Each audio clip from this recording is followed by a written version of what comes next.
You've heard of clown doctors, right? Well, now meet the elder clowns. They're from the Humour Foundation and have been quietly going about the business of warming hearts wherever they go. And we sent our reporter, David Robertson, along to Lulworth House in Sydney to meet them. On an ordinary day in Sydney, something extraordinary is happening at Lulworth House.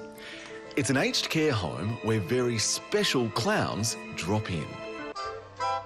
Ladies first. Thank you. Like Sonny and Daisy, their hearts so big, their friendships so strong, they spend their days bringing joy to people living with dementia.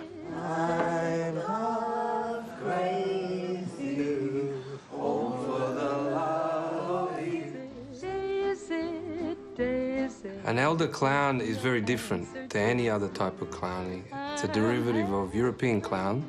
You know, in France, clowns sit with violinists in terms of the virtuosic style. I feel that I have skills and I have talents that I can offer to people that need it most. That's the bedside of people in aged care. If ever there was proof that laughter is the best medicine, this has to be it. It changes the atmosphere inside oneself and around one. So laughter doesn't cure you, of course, but it sets up an environment where you're likely to feel better and to respond better to your environment. So really it reduces stress, it reduces cortisol, it improves mood, bonding between people, connection, and in an aged care facility, more than anything, what people want is connection. Victor Bourget says it's the shortest distance between two people, laughter. People are really playful, and one thing about dementia is that it can really take people back to a younger age. And so people often don't feel 98 years old. They feel young and they feel our age. You don't have to be too G-rated sometimes. You can get pretty wild, and people's inhibitions are sometimes a bit looser here.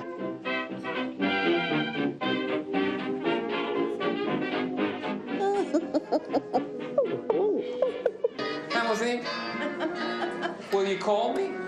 I'll call, yes, definitely, by the end of the week. You know my number. I'll find it. I'll be waiting. But it isn't just fun and games. Our elders, even those with dementia, still have plenty of wisdom to share. What have I learned? The perfect wife, what I need to look for in a wife. That's one thing I learned. I can tell you all of the things, there's a list. How to treat your mother and father, how to put on a tie properly. I was telling someone earlier, I don't know how to put on a tie, and a gentleman here taught me how to do a Windsor knot. And this was someone that used to be an engineer, and they can no longer use their hands. And I watched him meticulously do it over my shoulder. So it's from the most smallest thing to the big life lessons I've learned from residents. Families of people living with dementia suffer great loss. You know, they see their mum or their dad is no longer the person that they used to know. So it's very devastating for these people. But we come in and we don't have that history, and we just see the person for who they are now. We embrace that person, and we really love that person for who they are now. And so we then can model a way of interacting with their loved one. Their spirit is there, and that's what we find. Their fundamental spirit is still there, so that's what we try to tap into. And when you spend some time really seeking to connect with that, it's surprising what can come out, and you might discover a great memory they've had, or a great interest they've had, or a song they love, and then suddenly they liven up again and they reveal who they are. You are my sunshine, my only sunshine. You make me happy when skies are grey. Was it hard to get the medical side on board? Yes, of course there's some resistance, because people are fearful that clowns are going to treat people as children. And in fact, it's the exact opposite. You know, what clowns do is honour people with dementia, honour people in aged care facilities, give them respect, admire their wisdom, assume that they're capable, return a lot of their social capital, which is what they lose often when they move out of home into a new place where they don't feel yet that they have some power or control over.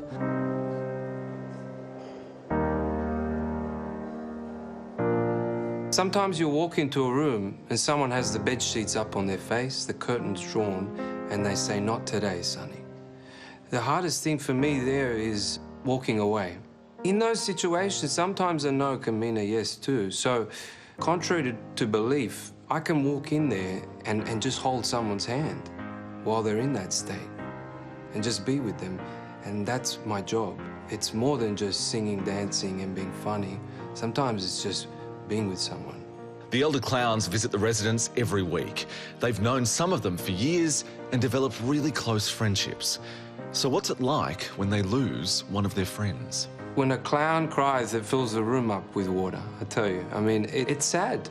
But in some instances, it's glorious to see someone release out of their pain, out of their suffering.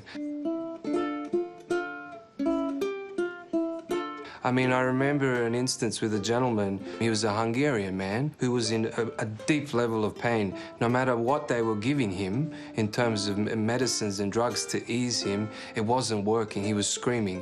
And we happened to walk in at that moment. And I recall playing a song for him, a Jewish Hungarian song. And slowly but surely, he started to join me. The tears started to come and the screams subdued. And I played just with the ukulele and sung with him, and it was wonderful. The next day he passed. I remember seeing his daughter and letting her know that. And all she could say was, "Thank you for being there. But thank you for being there in those moments when he needed it." Isn't it rich? Are we a pair? We're with them right to the very end of that journey. Imagine living 80, 90 years and coming to that end part. I find it like a bit of a nice strawberry jam right at the end, making it sweeter, more delightful, and I learn a lot from them too. There's a lot of wisdom in our elders. It's a cliche, but a cliche is a cliche because it's true. Love is the answer, and that's the core of what we do. We focus on opening our hearts as artists, as performers, and by doing that, I think it provokes something that's innately in all of us, and that is connection, a need for connection, for community. It's a privilege to do this work, and you end the day feeling better than when you started it. And it's interesting, people say, "Oh, you work with people with dementia, surely that's depressing." Not at all. It's really beautiful. The words and stories you get from people with dementia are priceless. So it's a very joyful thing to do.